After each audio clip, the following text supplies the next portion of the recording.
என்ன பிரச்சனை உங்களுக்கு? சாமி, கடங்காரன் தொல்லையெல்லாம் கொஞ்சம் அதிகமாக இருக்குது. ஒரு 6 மாதம் மட்டும் டைம் கொடுத்தாங்கன்னா சில வேலைகள்லாம் செஞ்சு அதை நான் சரி பண்ணிடுவேன். கேப்பே விடாம துரத்துறாங்க சாமி, அதை கொஞ்சம் கண்ட்ரோல் பண்ணுங்க. இந்த மாதிரி சின்ன வேலையெல்லாம் செய்யறதில்ல. என்ன பண்ணுறது? தூரத்தை வந்து வந்துட்டேன், சரி பண்ணி கொடுக்குறேன். இது ஒரு 10,000 மட்டும் செலவு பண்ண முடியுமா நீங்கள்? கொஞ்சம் சிரமம் தான் சாமி, ஏதோ பெரிய மனசு பண்ணி கொஞ்சம் குறைச்சிங்களா பரவாயில்ல. இதுக்கு தான் இந்த மாதிரி சின்ன வேலையெல்லாம் செய்யறதில்லங்கிறது.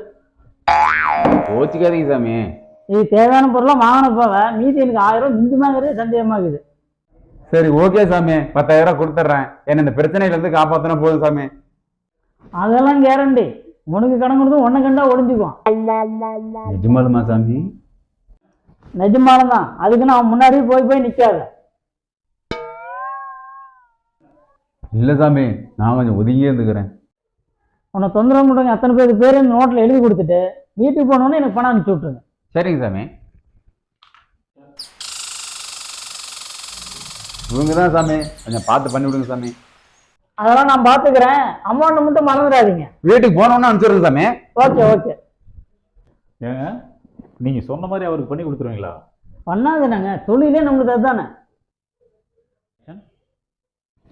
பண்ணு. புல்லட் சவுண்டு கேட்குது, யாருன்னு பாரு. இந்த நம்ம கந்து வெட்டி கந்தசாமிங்க. ஆட எங்கடா சேர்ல ஆளை காணோம்? செத்தாண்டா சண்முக பிரச்சனை. பழனி, அவன் பயங்கரமான கடங்காரன். 6 மாசமா நம்ம பக்கம் வரணும்னு சொல்லிவிடு.